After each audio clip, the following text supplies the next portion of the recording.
മത്തായി എഴുതിയ സുവിശേഷം 23-ാം അധ്യായം 21 മുതൽ 39 വരെയുള്ള വാക്യങ്ങൾ.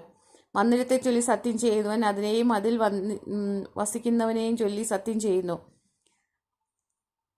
സ്വർഗത്തെ ചൊല്ലി സത്യം ചെയ്യുന്നവൻ ദൈവത്തിന്റെ സിംഹാസനത്തെയും അതിലിരിക്കുന്നവനെയും ചൊല്ലി സത്യം ചെയ്യുന്നു. കപടഭക്തിക്കാരായ ശാസ്ത്രിമാരും പരീശന്മാരുമായുള്ളവരെ, നിങ്ങൾക്ക് കഷ്ടം.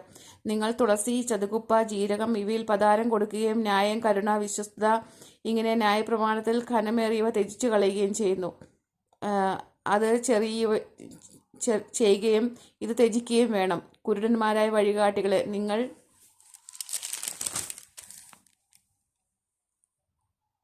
കൊതുകിനെ അരിച്ചെടുക്കുകയും ഒട്ടകത്തെ വിഴുങ്ങിക്കളയുകയും ചെയ്യുന്നു. കപടഭക്തിക്കാരായ ശാസ്ത്രിമാരും പരീശന്മാരുമായുള്ളവരെ, നിങ്ങൾക്ക് കഷ്ടം. നിങ്ങൾക്ക് കിണ്ടികിണ്ണങ്ങളുടെ പുറം വെടിപ്പാക്കുന്നു, അകത്തോ കവർച്ചയും അതിക്രമവും നിറഞ്ഞിരിക്കുന്നു. കുരുടനായ പരീശനെ കിണ്ടികിണ്ണങ്ങളുടെ പുറം വെടിപ്പാക്കേണ്ടതിന് മുൻപേ അവരുടെ അകം വെടിപ്പാക്കുക. കപടഭക്തിക്കാരായ ശാസ്ത്രിമാരും പരീശന്മാരുമായുള്ളവരെ, നിങ്ങൾക്ക് കഷ്ടം.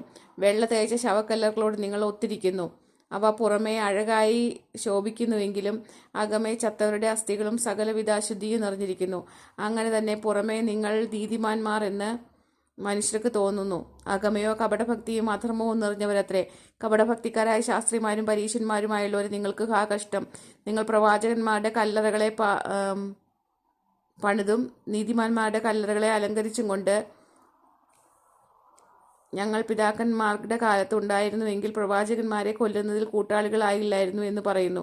അങ്ങനെ നിങ്ങൾ പ്രവാചകന്മാരെ കൊന്നവരുടെ മക്കൾ എന്നിങ്ങനെ തന്നെ സാക്ഷ്യം പറയുന്നുവല്ലോ. പിതാക്കന്മാരുടെ അളവ് നിങ്ങൾ പൂരിപ്പിച്ചുകൊള്ളുവിൻ.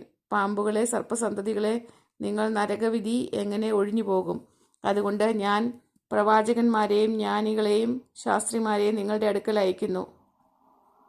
അവരിൽ ചിലർ നിങ്ങൾ ക്രൂശിച്ചു കൊല്ലുകയും ചിലരെ നിങ്ങളുടെ പള്ളികളിൽ ചമ്മട്ടി കൊണ്ട് അടിക്കുകയും പട്ടണത്തിൽ നിന്ന് പട്ടണത്തിലേക്ക് ഓടിപ്പോവുകയും ചെയ്യും. നീതിമാനായ ഹാബേലിന്റെ രക്തം മുതൽ മന്ദിരത്തിനും യാഗപീഠത്തിനും നടുവിൽ വെച്ച് കൊന്നവനായി